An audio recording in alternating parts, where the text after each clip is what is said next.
दोस्तों आपने अक्सर देखा होगा मार्केट में स्पाइक आते हैं बड़े बड़े और उस स्पाइक को हम किस प्रकार कैप्चर कर सकते हैं। और यहाँ पे कभी हमने हमारा स्टॉप लॉस लगाया रहता है तो स्टॉप लॉस भी हिट हो जाता है। तो आज के वीडियो में हम मार्केट के स्पाइक को किस प्रकार आइडेंटिफाई कर सकते हैं, उसके साथ हमारा स्टॉप लॉस हम किस प्रकार सिक्योर कर सकते हैं वो देखने वाले। चलो तो फिर वीडियो को स्टार्ट करते हैं। दोस्तों आप यहाँ पे देख सकते हो, यहाँ पे दो कैंडल बनी, एक रेड और ग्रीन। इनकी हाइट यहाँ पे सिमिलर है, खाली शेडो ऊपर नीचे चली गई। यहाँ पे भी आप वही एग्जाम्पल देख सकते हैं, एक ग्रीन कैंडल बनी उतनी ही यहाँ पे एक रेड कैंडल बनी है। इसे हम स्पाइक कहते हैं कि मार्केट ने जहाँ से स्पाइक दिया वहाँ पे ही अगली कैंडल आके रुक गई। तो सबसे पहली बात, हमें यहाँ पे ट्रेड करना बहुत ही मुश्किल होता है। कभी हमने यहाँ पे ट्रेड किया तो हमारे यहाँ पे स्टॉप लॉस भी हिट हो जाते बिकॉज ऑफ स्पाइक जो मार्केट में आता है, जो कि आप यहाँ पे भी शेडो में देख सकते हो। यहाँ पे भी कितनी बड़ी बड़ी शेडो बनी और आखिर ट्रेड अपने ही साइड में जाता है पर हमारा स्टॉप लॉस हिट करके। तो इसका सोल्यूशन क्या है वही आज हम देखने वाले हैं दोस्तों, कि हम हमारे स्टॉप लॉस को किस प्रकार सिक्योर कर सकते हैं। तो आज हम एक इंडिकेटर को देखने वाले जो कि मार्केट की अस्थिरता को बताने वाला है और मार्केट में हम हमारा स्टॉप लॉस कहाँ पे लगा सकते हैं वो भी बताने वाला है। तो यहाँ पे इंडिकेटर पे क्लिक करने के बाद हमें यहाँ पे ATR टाइप करना है। ATR टाइप करने के बाद एवरेज ट्रू रेंज, तो ये मार्केट के एवरेज का ट्रू रेंज हमें यहाँ पे बताने वाला है। इस पे हमें कभी क्लिक किया तो इस प्रकार का यहाँ पे इंडिकेटर प्लेस हो जाता है। इसकी साइज थोड़ी कम कर लेते कि जिससे हमें ऊपर का चार्ट ज़्यादा विजिबल हो सके। मैं हर वक्त बताता हूँ कि कौन सा भी इंडिकेटर अप्लाई करने के बाद उसके सेटिंग में जाना जरूरी, कि ये एक्चुअली इंडिकेटर बना किस फॉर्मेट से है। स्टाइल में हम इसका कलर चेंज कर लेंगे, ब्लैक कर लेंगे और थिकनेस भी थोड़ी बढ़ा लेंगे जिससे हमें ज़्यादा विजिबल हो सके। और यहाँ पे कभी हमने इनपुट पे देखा, यहाँ पे 14 यानी 14 पीरियड का ये ATR है।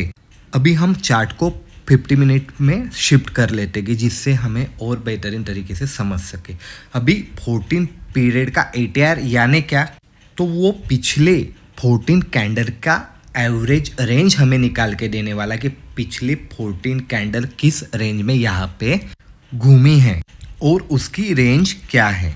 उससे हमें पता क्या चलने वाला है, ऑन एन एवरेज हमें कितनी मोमेंटम यहाँ पे देखने को मिल सकती है। अब हम जान लेते हैं कि इंडिकेटर के बेस पे हम रेंज को किस प्रकार आइडेंटिफाई कर सकते हैं। यहाँ पे आप देख सकते हैं कि बॉटम में ATR है और उसके बाद यहाँ से वो राइजिंग हुआ है। जब भी यहाँ से वो राइजिंग होता है तो हमें समझ लेना है कि मार्केट की रेंज अभी बढ़ने वाली है। कौन सी भी दिशा में बढ़ सकती, पर यहाँ से रेंज बड़ी हो सकती है। वो कैसे, तो हम इसे अभी चार्ट के साथ मर्ज करके देखते हैं। तो वही एग्जांपल देते हैं। आप यहाँ से देख सकते हो कि मार्केट ने एक बड़ी मोमेंटम दी और स्विंग कभी आपने आइडेंटिफाई किए तो वो यहाँ पे बड़े बड़े स्विंग हमें देखने को मिल रहे हैं, जैसे कि यहाँ पे, उसके बाद यहाँ पे, यानी स्विंग की रेंज यहाँ पे बढ़ चुकी है। कैसे पता चला कि यहाँ पे ATR राइजिंग है दोस्तों, इसलिए। तो यहाँ पे जैसे ही ATR राइजिंग होता है तो हमें बड़ी मोमेंटम देखने को मिल सकती, बड़ी रेंज देखने को मिल सकती। ये बात हमेशा ध्यान में रखिएगा, ATR हमें मार्केट का डायरेक्शन नहीं बताता, मार्केट की रेंज बताता है। और जब भी ATR साइडवेज होता हुआ दिखाई देता है, जैसे कि यहाँ पे, तो मार्केट भी हमें साइडवेज होता दिखाई देता है, जैसे कि आप यहाँ पे देख सकते हैं दोस्तों। जब भी ATR राइजिंग रहता है तो मार्केट में बड़ी मोमेंटम हमें देखने को मिलती है। उसी प्रकार जब भी ATR साइडवेज होता हुआ हमें यहाँ पे दिखाई देता है तो मार्केट भी रेंज बाउंड होने की पॉसिबिलिटी बढ़ जाती है। उसी प्रकार ATR जब नीचे आता है तो मार्केट की रेंज यहाँ पे बहुत ही नैरो होती है दोस्तों। ऐसा क्यों? क्योंकि ATR जब भी नीचे आता है तो ये जो रेंज है ना वो बहुत कम होती है, इसलिए हमें यहाँ पे स्विंग भी बहुत आस पास ही दिखाई देते हैं। तो जब भी ATR राइजिंग रहता है तो यहाँ पे हमें बड़ी रेंज देखने को मिलती है, और जब भी ATR साइडवेज या डाउनफॉल में होता है तो यहाँ पे रेंज मार्केट की छोटी हुई हमें दिखाई देती है। ये बेसिक कंसेप्ट हमेशा ध्यान में रखिएगा। और दोस्तों ATR हमें एवरेज मोमेंटम के बारे में बताता है। एवरेज मोमेंटम यानी क्या, पर्टिकुलर टाइम फ्रेम में इंडेक्स से कितना मोमेंटम कर सकता है वो हमें यहाँ पे ATR से मालूम पड़ता है। तो यहाँ पे आप देख सकते हैं ATR का शॉर्ट टर्म में टॉप बना है, कितने पॉइंट का, 62 पॉइंट का। तो ऊपर के जो भी कैंडल है दोस्तों उसकी रेंज क्या रह सकती, मैक्सिमम 62 पॉइंट तक वो घूम सकता है। आप जो भी टाइम फ्रेम पे देख सकते हो दोस्तों, तो उस टाइम फ्रेम पे जो एटीआर है वो हमें क्या बताता है कि उस टाइम फ्रेम की वो पर्टिकुलर कैंडल मिनिमम कितनी भी रेंज में घूम सकती है, पर मैक्सिमम 60 पॉइंट तक घूम सकती है। इस प्रकार हम चार्ट की रेंज को आइडेंटिफाई कर सकते हो, किसकी मदद से, एटीआर की मदद से। यहाँ पे भी हमें करीबन 60 पॉइंट दिख रहे हैं, तो ऊपर जहाँ पे चार्ट है दोस्तों, तो ये अगले 15 मिनट के कैंडल में मैक्सिमम 60 पॉइंट तक घूम सकता है दोस्तों। इस प्रकार हम यहाँ पे अपना प्रेडिक्टेशन कर सकते हैं। अभी आपके मन में सवाल आया होगा कि कौन सी साइड में पॉइंट दे सकता है, ऊपर या नीचे। तो एटीआर हमें ये नहीं बताता कि कौन सी साइड में स्पाइक आ सकता है, वो खाली हमें रेंज आइडेंटिफाई करके देता है दोस्तों।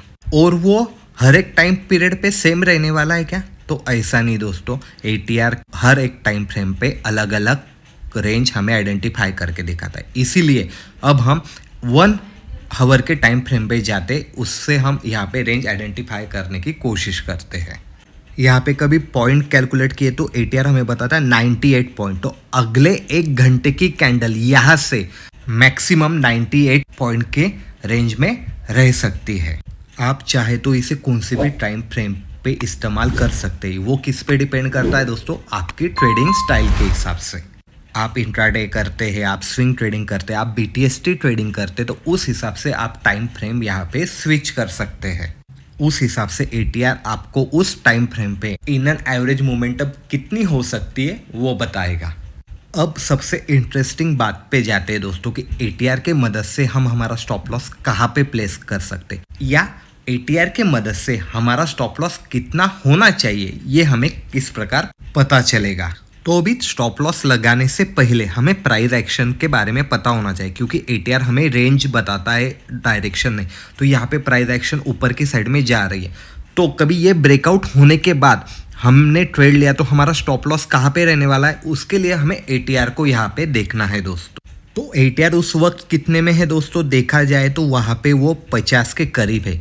तो यहाँ पे हमें चार्ट पे, ऑप्शन में नहीं दोस्तों, हमें यहाँ पे चार्ट पे 50 के नीचे का स्टॉप लॉस यहाँ पे लगाना है। यहाँ पे कभी एग्जाम्पल देखा तो हमने ट्रेड कहाँ पे एक्टिवेट किया, करीबन 21,250 के आसपास। तो हमारा स्टॉप लॉस कहाँ पे रहने वाला, 21,200 के नियर अबाउट हम यहाँ पे अपना स्टॉप लॉस लगा सकते हैं, इंडेक्स पे, ऑप्शन के चार्ट पे नहीं।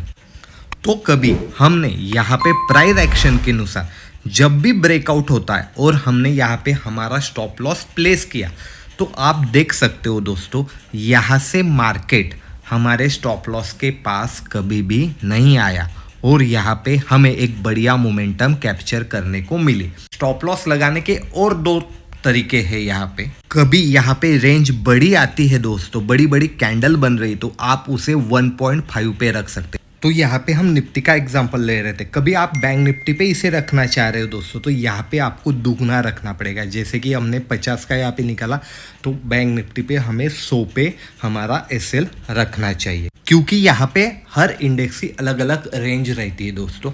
तो निफ्टी पे हम जितना हमारा एटीआर उतना रख सकते हैं, बैंक निफ्टी पे हमें 1.5 या दुगना रखना चाहिए। और एक बात, यहाँ पे हम चार्ट का एसएल की बात कर रहे हैं दोस्तों, ना कि ऑप्शन के चार्ट की। चार्ट पे कभी 50 पॉइंट का स्टॉप लॉस है, तो ऑप्शन में कभी आपने एट द मनी की स्ट्राइक प्राइस ली, तो वहाँ पे आपका 25 पॉइंट का स्टॉप लॉस होने वाला है। तो ये कैलकुलेशन भी आपको करना चाहिए। आप ओटीएम लेते, एट द मनी लेते, इन द मनी लेते, उस हिसाब से आपका स्टॉप लॉस यहाँ पे कम ज़्यादा हो सकता है। इसके बारे में कभी आपको डिटेल जानकारी चाहिए तो कमेंट कीजिएगा दोस्तों, ऑप्शन करके। तो इसके रिगार्डिंग भी हम जल्दी ही यहाँ पे एक वीडियो बनाएंगे। तो सबसे महत्वपूर्ण बात कि हमारा यहाँ पे परफेक्ट हमको स्टॉप लॉस मिल गया है और हमारा अभी स्टॉप लॉस हिट होने के चांसेस कम हो गए। ऐसा क्यों बता रहा हूँ, जब भी यहाँ पे मार्केट ऊपर नीचे करेगा दोस्तों, तो हमारा यहाँ पे स्टॉप लॉस हिट नहीं होने वाला है, क्योंकि हमने मार्केट की रेंज को आइडेंटिफाई करके यहाँ पे हमारा स्टॉप लॉस प्लेस किया है। जैसे कि इस रेंज से मार्केट ने ब्रेकआउट किया, फिर नीचे आ गया, यहाँ पे साइडवेज होके फिर से ऊपर की साइड में चला गया, पर यहाँ पे हमारा स्टॉप लॉस उसने ट्रिगर कर दिया दोस्तों। पर कभी एटीआर की हेल्प से यहाँ पे आपने स्टॉप लॉस लगाया, तो आप स्टॉप लॉस हंटिंग से यहाँ से बच सकते हैं। तो जो टेक्निक मैंने आपको यहाँ पे बताई उसका कभी आपने इस्तेमाल किया तो स्टॉप लॉस हिट होने के चांसेस यहाँ पे बहुत ही कम हो जाते।